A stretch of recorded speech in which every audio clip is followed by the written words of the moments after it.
Hi, this is Gordon Bond here at Bond Arms. The new Bullpup 9. Boy howdy, have we had a lot of people asking us when this gun was going to be ready. We started shipping last week. Hopefully you're one of the lucky guys that got one of these guns. We've already gotten 2 reviews back. We'll have those posted here soon. Getting real good reviews on it. I wanted to go over a couple of the highlights and some of the points on this. We should have the information up on the website soon, and that'll have the complete owner's manual so that you can go through that and review that. We've got the approved ammo list in there because we've had a lot of people asking us about the ammo, and I'm going to go through that explanation here in just a few minutes. But one of the things, just to go through some of the things that we changed on the gun, for those who were familiar with the Bowbird, they used a anti-seize grease, a black anti-seize grease in the barrel and unlock mechanism of the gun. And if you put too much, it would have sort of a hydraulic effect. If you didn't put any in there at all, the gun wouldn't function very well at all. If you put the right amount in there, but then you ran 3, 4, 5 magazines through the gun, it would heat it up, melt the grease, and then you're back to square one. And so there was a lot of complaints about, I know the first time that I broke the gun down, I got the black grease all over my hands and went, wow, that's got to go. And so we looked at a couple of different coating mechanisms to help alleviate and get rid of that grease. The first thing we looked at was the electroless nickel and Teflon coating, which did an outstanding job. But then we also looked at the RF85, which is the same technology that Anderson Rifles uses for their no-lube ARs. And so we've decided to run with that. You're getting really good results with that. And so with that coating, it's actually a permanent coating on the barrel and unlock block, so you don't have to use that heavy grease. And what we recommend is just a light oil.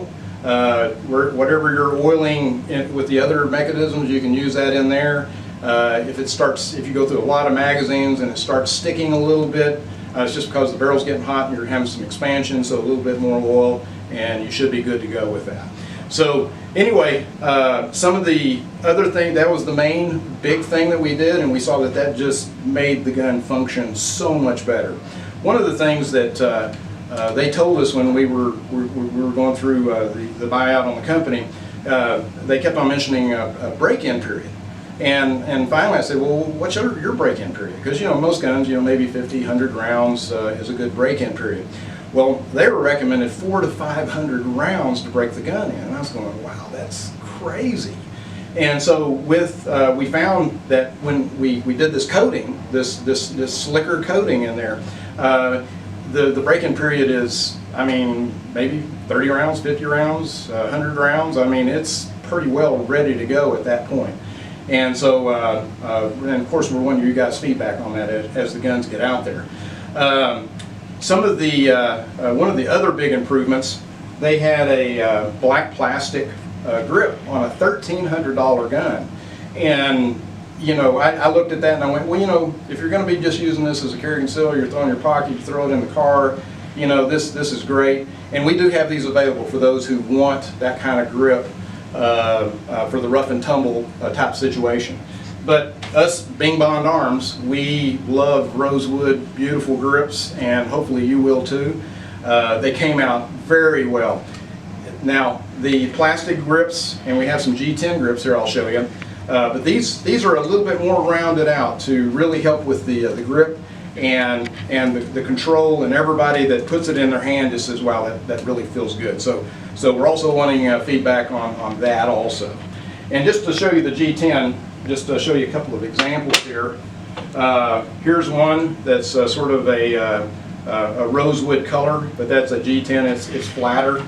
You can actually see the difference in the width there, hopefully.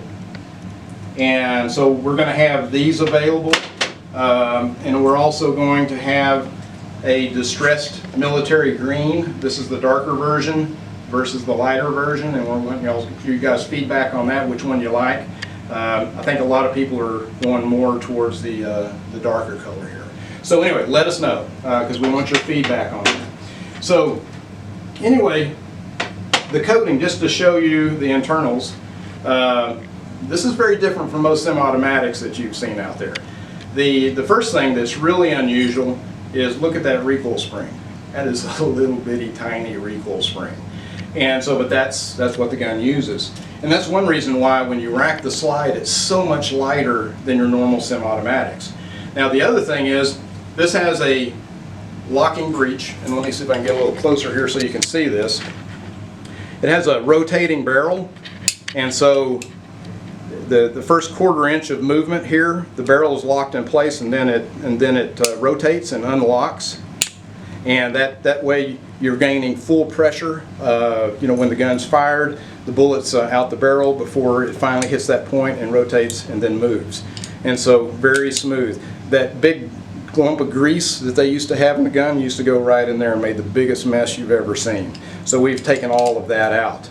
Here's the, since this is a reverse feed mechanism, these are the claws that actually grab the bullet out of the magazine and then feed it into the chamber.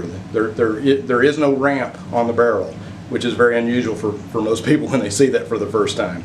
And so that just moves up and down as needed, and this is moving back and forth.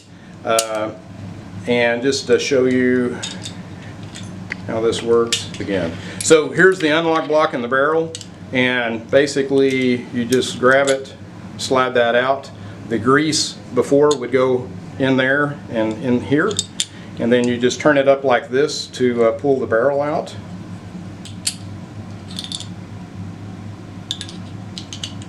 Motor back in there.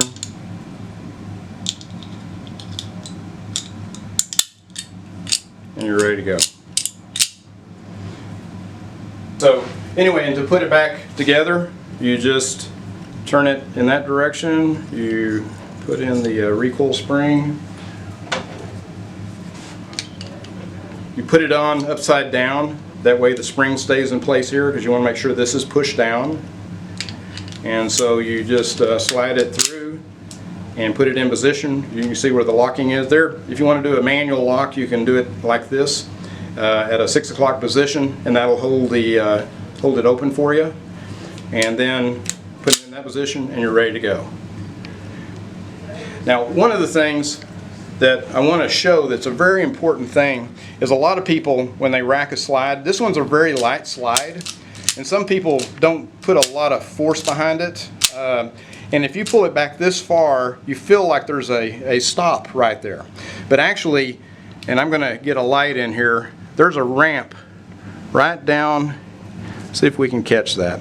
And if you pull it back this last quarter of inch, you'll see it lift up nearly a half an inch. And that's what actually loads the shell into the loading mechanism to put into the chamber of the barrel. And if you don't pop it back with a little bit of force, you're only going to get it halfway in there and you could have a jam. So hopefully you'll see that. And this last, and I mean it feels like it stopped right there, but you pull it back just that next quarter of an inch and it lifts it up quite a bit there. So when you're racking the slide, you want to make sure you just do a good pop. Just don't do a slow one like that, or you could have a jamming issue with that. So just make sure you got a good pop to get that first round set where it needs to be set.